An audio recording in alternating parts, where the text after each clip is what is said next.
Os irmãos podem abrir, então, por favor, em Tiago. Que a graça e a paz do nosso Senhor Jesus continue conosco ainda nesse culto. Bom, o texto está aí, Tiago 2, do 1 ao 13.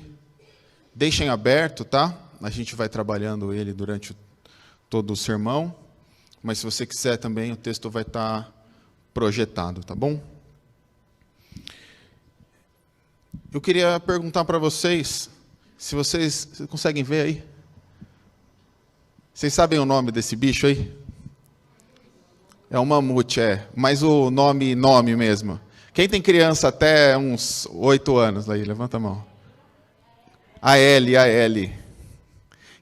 Por que eu perguntei que tem criança até essa idade? Porque eu estou experimentando na minha casa uma coisa muito nova, que é, por exemplo, a gente assiste Patrulha Canina umas 3 ou 4 vezes, todas as temporadas, tá? Não estou falando 3 ou 4 capítulos, não. No dia. Você fala, mas você não assistiu esse? Assistiu, mas já acabou, já voltou. Patrulha Canina ainda tem bastante, né? Caiu, tinha uns 5 episódios só, então era terrível. Decorou. Então, quem tem filho pequeno, já talvez tenha assistido mais de uma dezena de vezes o Era do Gelo 2. E aí você sabe que a Ellie, que é uma mamute, ela se achava uma gambá, não é? Ela perguntava, o que você é? Eu sou um gambá.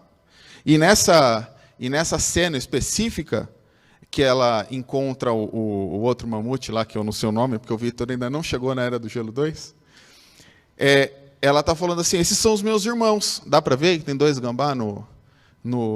Eu ia falar chifre, mas não é chifre, né? É o dente lá deles. Então, falou assim, meu irmão é gambá, eu sou gambá também. Agora, a opinião do que ela muda quem ela é de fato? Ela deixou de ser um mamute porque ela achava que ele era um gambá? Não, né? O que estava errado aqui? O que as pessoas pensavam dela? Não, estava errado o que ela mesma pensava dela. Ela fazia uma visão errada de quem ela era de fato. E eu acho que às vezes isso acontece um pouco com a gente. Talvez a gente seja um pouco L. Talvez a gente faça uma visão de nós que não é a representação fiel do que é a realidade. Então vamos ler o texto. Meus irmãos, vocês não podem ter fé em nosso Senhor Jesus Cristo, do nosso Senhor Jesus Cristo, o Senhor da glória, e ao mesmo tempo tratar as pessoas com parcialidade. Porque se entrar na sinagoga de vocês, um homem com anéis de ouro nos dedos, vestindo roupa luxuosa, e entrar também um pobre muito mal vestido, e vocês derem um tratamento especial ao que está vestido com roupa luxuosa, dizendo, você, sente-se aqui no lugar de honra, e disserem ao pobre, você, fique em pé, ou sente-se ali, abaixo do estrado dos meus pés. Vocês não estão fazendo distinção entre vocês mesmos e julgando as pessoas por critérios errados? Escutem, meus amados irmãos, por acaso Deus não escolheu os que para o mundo são pobres, para serem ricos em fé e herdeiros do reino que Ele prometeu aos que o amam? No entanto, vocês desprezam o pobre. Por acaso não são os ricos que oprimem vocês, e não são eles que os arrastam para os tribunais? Não são eles os que blasfemam um bom nome que foi invocado por vocês? Se vocês de fato observam a lei do reino, conforme está na Escritura, ame ao seu próximo como a si mesmo, fazem bem. Se, no entanto, vocês tratam as pessoas com parcialidade, cometem pecado, sendo condenados pela lei como transgressores. Quem, pois, guarda toda a lei, mas tropeça em um só ponto, se torna culpado de todos. Porque aquele que disse, não cometa adultério, também ordenou, não mate. Ora, se você não comete adultério, porém mata, acaba sendo transgressor da lei. Assim, falem e vivam como pessoas que serão julgadas pela lei da liberdade. Porque o juízo é sem misericórdia para quem não usou de misericórdia. A misericórdia triunfa sobre o juízo. Vamos orar? Senhor Deus, eu peço que o Senhor fale conosco através da Tua palavra e que nos ajude, Senhor, a mudar e nos transforme, Senhor, a cada dia conforme a imagem do Teu Filho. É o que eu te peço, em nome de Jesus. Amém.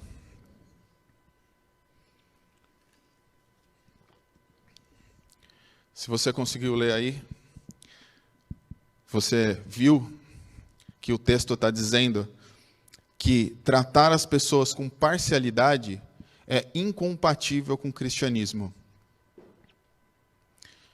Se você trata as pessoas, cada uma de uma maneira, e pelos critérios errados, você não pode se considerar na fileira dos cristãos. E é por isso que eu trouxe a Ellie. E é por isso que eu perguntei para vocês se o problema estava na visão da Ellie, do que ela se achava, ou se o problema está no outro, que está enxergando ela como um mamute. E a gente falou, o problema está na visão dela. Se a gente trata as pessoas de maneira errada, se a gente trata as pessoas com parcialidade,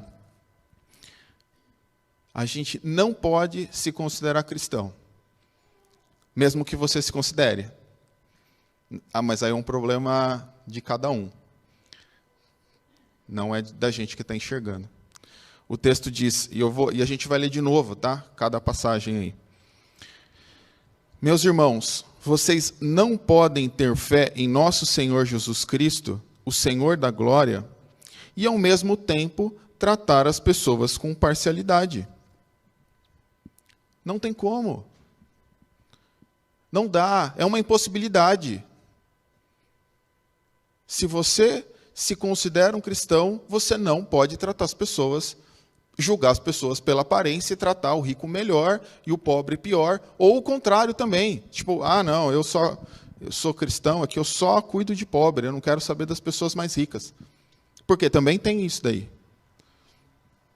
Agora, se você faz isso, é um problema bem grave. E a gente normalmente tem essa postura porque nós nos achamos acima disso. A gente acha, ou as pessoas que fazem isso, mas de certa maneira, um pouco, todo mundo faz. Mas a gente se acha superior às outras pessoas. Talvez nos achamos mais santos do que aqueles que estão fora da igreja. Talvez a gente ache que as pessoas são pobres, não precisam de ajuda. Ou essas pessoas ricas não precisam, já têm tudo. Para que eles precisam de Jesus? Eles já têm tudo. Eu ouvi esses dias um cara falando sobre isso, assim, o cara não era cristão, não era nada. Mas ele falando assim, que ele gostaria de nunca ser pobre. Nunca, quero ser pobre nunca. Se eu tivesse que apertar um botão todo dia, eu ia apertar lá, quero ser rico. Todo dia. Isso, para um cara que não é cristão, não tem nenhum problema. Para a gente também, talvez não tivesse, se o nosso coração não fosse culpado, se não fosse pecaminoso. O fato é que ele acha que uma pessoa pobre não pode ser feliz. Ou uma pessoa pobre não pode ter uma moral boa, não pode ter uma vida digna, só porque não é rico. Por trás está o nosso pecado. Agora, se você trata as pessoas com parcialidade, é bom levantar uma bandeirinha, começar a olhar melhor e começar a avaliar mesmo a sua vida. Será que eu faço isso? Será que eu trato as pessoas? Porque provavelmente quando a gente fala assim inicialmente, você fala assim, você não pode fazer isso. Qual que é a forma mais simples de você resolver essa situação? Bom, eu não faço.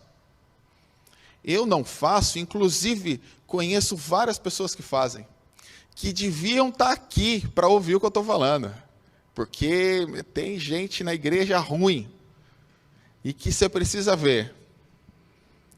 Não, tenta trazer para você, tenta achar onde a gente faz isso de errado, onde a gente erra, para que a gente possa crescer. Bom, aí Tiago fala isso, ó, incompatível, não dá, e aí ele dá um exemplo, né? Tiago dá um exemplo. Porque se entrar na sinagoga de vocês, um homem com anéis de ouro nos dedos, vestindo roupa luxuosa, e entrar também um pobre, muito mal vestido, e vocês derem um tratamento especial ao que está vestido com roupa luxuosa, dizendo: você, sente-se aqui no lugar de honra, e disserem ao pobre: você, fique em pé, ou sente-se ali embaixo do estrado dos meus pés. Será que vocês não estão fazendo distinção entre vocês mesmos e julgando as pessoas com critérios errados? A imagem, vê se vocês conseguem imaginar, porque é uma coisa muito longe da nossa realidade, e as igrejas atuais nunca fazem isso. Você imagina que venha hoje aqui na igreja o Jair Bolsonaro, presidente do Brasil, está aqui na igreja. Aí, a gente falaria para ele assim: senta aqui, doutor reverendo Jair Bolsonaro, é Messias, né? Deve ser. Sente aqui, e a gente ia dar um microfone para ele falar, ia falar: ore, a gente está orando por você. Tá, como autoridade, orar pela autoridade não está errado. Mas, se tivesse aqui, então, vamos pensar em uma pessoa que não é autoridade.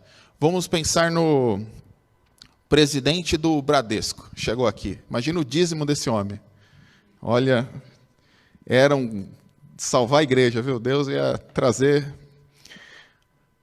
Aí a gente ia falar: não, senta ali, ó, naquele outro ali que tem mais almofada.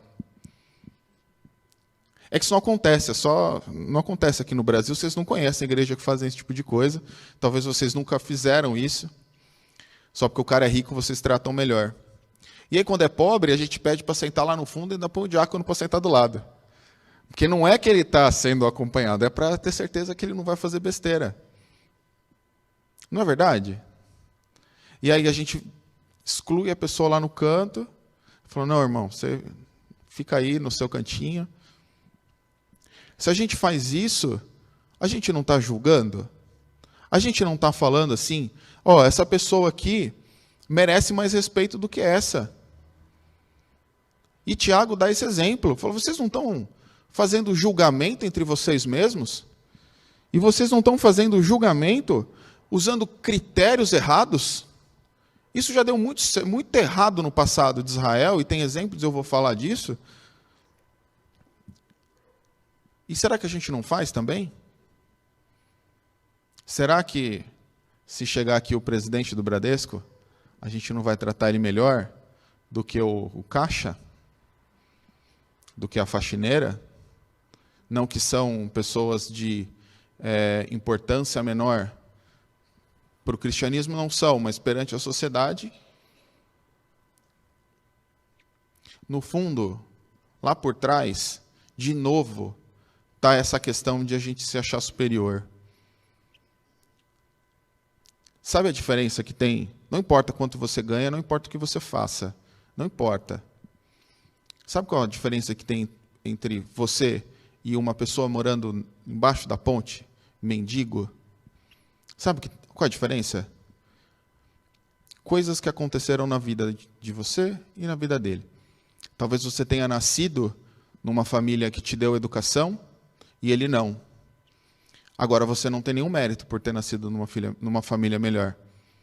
Talvez você tenha tido a oportunidade de trabalhar numa empresa melhor e ele não. Talvez você teve portas de emprego e portas de estudo melhores. Talvez você teve a bênção de não ter um problema psicológico ou psiquiátrico que te faz morar no meio da rua. De nada disso a gente tem méritos. Nada disso. Ah, mas eu trabalho. Não, é verdade. Trabalha porque Deus te deu a condição de trabalhar. Se Deus tirar o oxigênio durante alguns segundos da sua respiração, do seu pulmão, a gente morre. Se não morrer, terá sequelas. E a gente viu como o nosso corpo é frágil e como uma pessoa que aparentemente está bem pode reverter a situação e ser levada por Deus, num estalar de dedos. Então, se você está bem, Deus te deu condição de trabalhar, ainda assim a misericórdia dele, ainda assim é dele. E quando a gente fala assim, não, mas fulano é melhor do que o outro, você está eliminando um monte de variável que você não conhece. E você está avaliando só pelo critério mais errado possível, que é a aparência. Bom, então Tiago nos mostra que nós valorizamos as coisas erradas. Está assim, escutem, meus irmãos, por acaso Deus não escolheu os que para o mundo são pobres, para serem ricos em fé e herdeiros do reino que ele prometeu aos que o amam? No entanto, vocês desprezam os pobres. Por acaso não são os ricos que oprimem vocês? Não são eles os que arrastam para os tribunais? Não são eles que blasfemam o bom nome que foi invocado por vocês? Então eles aqui estavam avaliando pelo motivo errado. Eles estavam dando valor para o rico e estavam menosprezando o pobre, diferente da gente, que a gente nunca faz isso. O ponto que talvez para esse público daqui, que estava fugido, né? Vocês lembram? Tiago escreve a carta para a diáspora, está lá no começo do capítulo 1. E é o pessoal que fugiu, que está passando fome, que está com dificuldade. Então, talvez, chegar alguém na sinagoga rico, chegar alguém na reunião deles, reunião e sinagoga é a mesma palavra no original, rico, e chega alguém assim com poder aquisitivo, talvez a pessoa fale assim, é a minha forma de me salvar. Se eu ficar perto desse homem aqui, talvez ele me ajude a melhorar de vida. Talvez seja isso que ele queira, a gente queira as pessoas ricas para nós. Brincando aqui, eu falei que se chegar aqui o presidente do Bradesco, o dízimo dele resolve a nossa vida. Agora, deixa eu falar para os irmãos. Você sabe quem sustenta a igreja? Os pobres. Os pobres. Sempre foi assim e sempre será. O rico nunca vai ser... Nunca, estou falando muito, né? A maior parte dos ricos nunca serão dizimistas, fiéis. Aqueles que vão sustentar a igreja. Quem sustenta a igreja é aposentado, é idoso, é gente que ganha um pouquinho. Deus, de vez em quando, levanta alguém que ganha mais e sustenta também. Mas não é a maioria. Não é a maioria nem aqui. Se a gente fosse avaliar, e que ninguém vai fazer isso, mas talvez os 10 maiores salários da IPVB,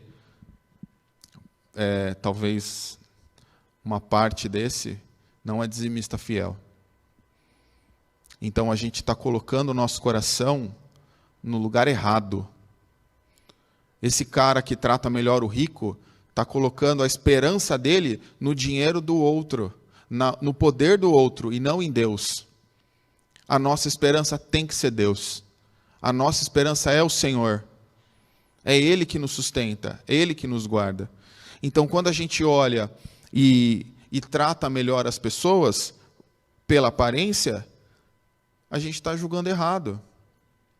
Bom, Israel já tinha feito um negócio desse uma vez lá atrás, né? Que deu muito errado. Que foi na escolha do primeiro rei. Nem chegou a ser rei, de fato, lá a palavra rei. Ele foi ungido a líder. E foi Saul. Vocês já ouviram falar da história de Saul, né?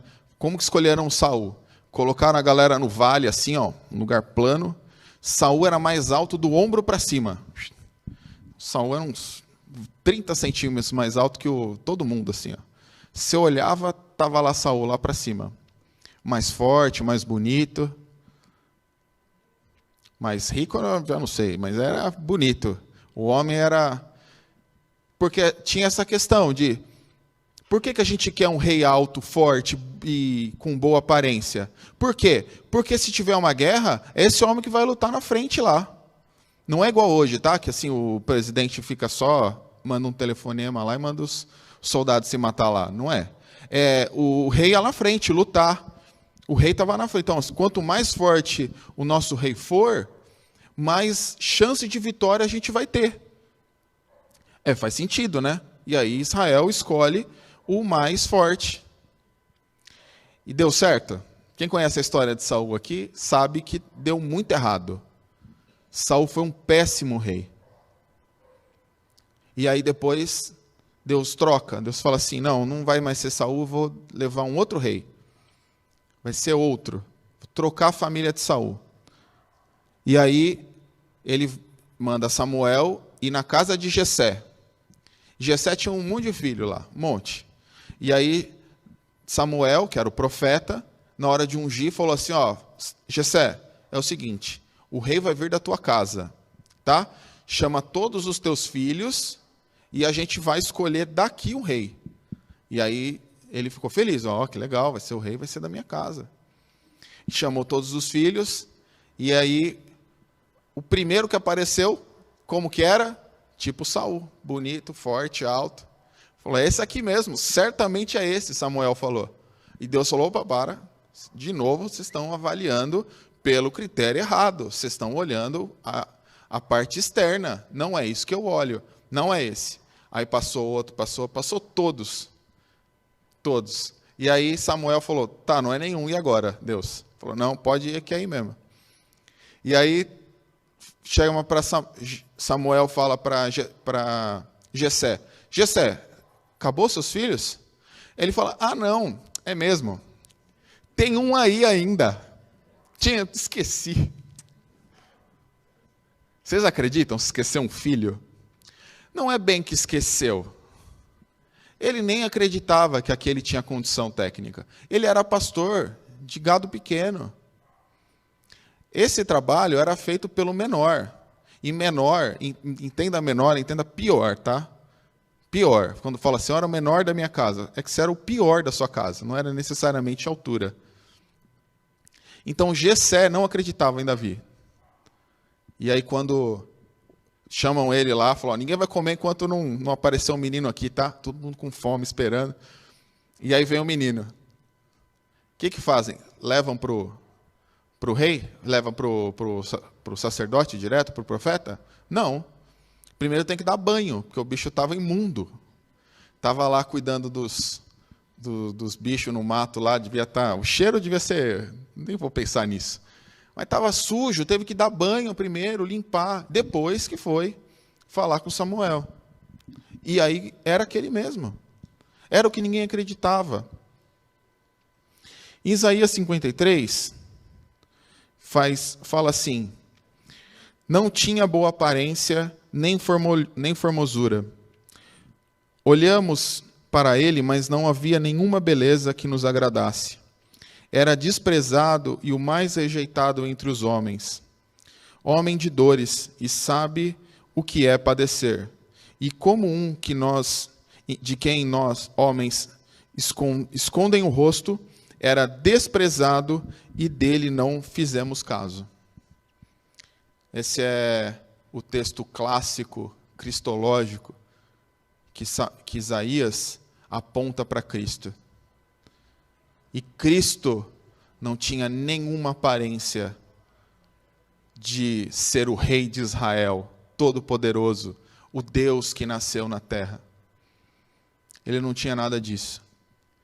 E se a gente julgasse Jesus entrando por aqui, vindo de algum tempo de caminhada no deserto, empoeirado e sujo, provavelmente o Deus que a gente serve, o Rei Todo-Poderoso, seria colocado numa cadeira lá no fundo e o diácono ia ficar do lado dele. Esse diácono teria esse grande privilégio. Mas é isso que a gente faria. Porque a gente, sim, Nós olhamos para as pessoas e nós avaliamos pela aparência. Bom, Tiago faz uma ressalva aqui, né? Fala assim, ó, vocês estão fazendo...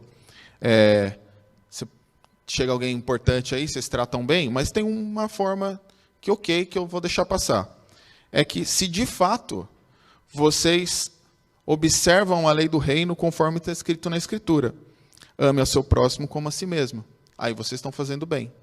Então, se chegar alguém aqui importante e a gente fizer que ele se sinta bem, a gente receber ele, porque eu também, entendam, tá? Eu não estou dizendo, e o texto aqui não está dizendo, que a partir de agora a gente vai maltratar todos com isonomia, né? É isso, assim, a gente então vai maltratar, todo mundo chega aqui, vai ser maltratado igual. Não é isso que o texto está falando. O texto está falando o contrário.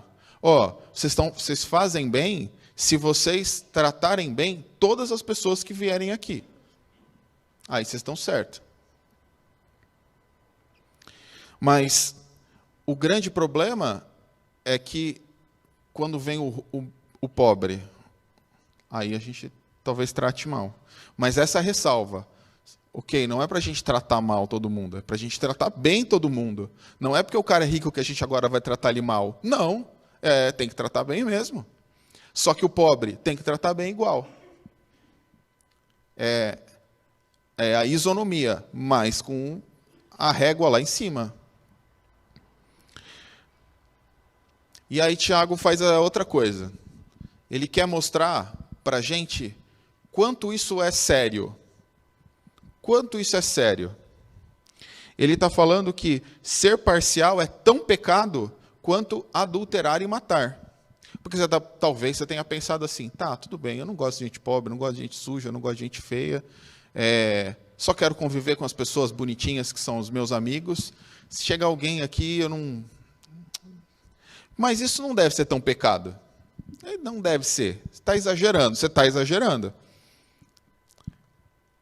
Aí Tiago está falando assim, se todavia fazeis acepção de pessoas, cometeis pecado, sendo arguido pela lei como transgressores.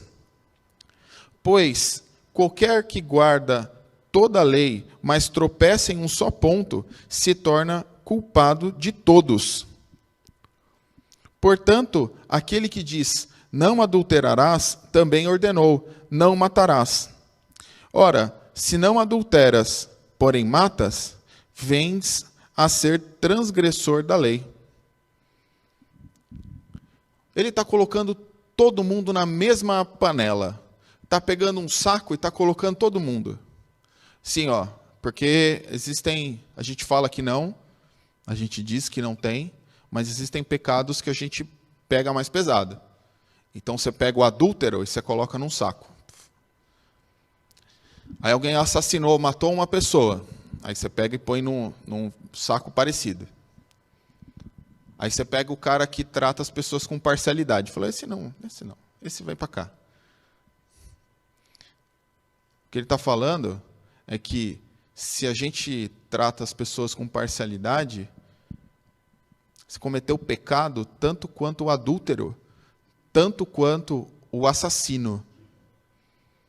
Eu não sei se eu estou sendo enfático o suficiente para mostrar essa realidade, da dureza dessa palavra, de como o Tiago está sendo incisivo, mas isso mostra como a gente se olha como superior nas coisas, porque quando alguém peca de alguma coisa, a gente chega com 70 pedras na mão. Adulterou. A gente, vamos matar, vamos... Como o pastor pregou aqui da mulher adúltera. Pegaram a mulher, só a mulher, e a lei diz que a gente tem que apedrejar. O que a gente faz? A gente faz isso daí. A gente dá uma apedrejada nas pessoas que erram os pecados que a gente acha que são piores. Mas Tiago está colocando isso no mesmo patamar. Está colocando no mesmo saco, no mesmo buraco. E aí Tiago aponta para um novo caminho. Falai de tal maneira, e de tal maneira procedei, como aquele que hão de ser julgados pela lei da liberdade. Porque o juízo sem misericórdia para aqueles para com aqueles que não usou de misericórdia. A misericórdia triunfa sobre o juízo. O que Tiago está falando é que a gente nunca deveria tirar do nosso radar, você nunca deveria esquecer que um dia você vai ser julgado. Eu também vou ser julgado. Um dia nós estaremos na frente de Cristo, sentado no trono, que vai nos julgar. E a gente vai ser considerado ovelha ou bode. E mesmo que você seja uma ovelha salva, porque não é isso que vai te salvar, o que salva é a morte e a ressurreição de Cristo. Isso é uma evidência da sua salvação, talvez, mas não é isso que vai te salvar. Mas a gente vai ser julgado pelas nossas atitudes. Não para condenação, mas igual você faz com os seus filhos, assim. Não foi ruim, então não vai no McDonald's. Fez tudo errado, então a gente não vai ganhar presente. Mas um dia a gente vai ser julgado. Todos nós. E aí, Deus, o Cristo ressurreto, ele vai vir pegar a régua para medir a gente. Ele vai nos medir com a régua. E aí ele vai lá no armário e ele vai pegar a régua que você usou a vida inteira para julgar os outros. Porque o texto diz assim: com a mesma medida que medires, vos medirão a vós. Aquela régua que você usa para medir para todo mundo, sabe? Aquela que você acusa todo mundo de pecado, aquela que você tem misericórdia zero com os outros, é essa régua que vai ser usada contra você. A sua. Então eu proponho, é uma proposta, que a gente passe a tratar as pessoas com mais misericórdia. Porque é o que o texto está falando. Que a gente aprenda a ser tolerante, a gente aprenda a entender que o outro, essa pessoa que está do seu lado aí, que a gente está na igreja, né? Não teve visitante na hora que a gente chegou, essa pessoa que está do seu lado aí é pecadora. Não sei se eu estou falando uma coisa nova para você, mas ela é pecadora. E se toda vez que ela comete um pecado, você der uma voadora nela, você sair com toda a sua energia no seu julgamento, lembra que um dia, diante de Cristo, ele vai pegar os seus pecados. E aí a energia que você usou para bater no seu irmão, você vai apanhar com ela. A mesma régua. E aí, para encerrar, eu queria perguntar para vocês: nós temos sido parcial e tratado as pessoas com deferência? Vamos orar? Senhor Deus, eu peço que o Senhor continue falando conosco e nos ajude, Senhor, a mudar. Nos ajude, Senhor, a ter humildade, ter misericórdia e tratar as pessoas, Senhor, como o Senhor nos trata. Tratar as pessoas como nós gostaríamos de ser tratados, para que naquele dia, Senhor, o nosso julgamento seja mais leve. É o que eu te peço, Senhor, nos ajude a melhorar. Em nome de Jesus, amém.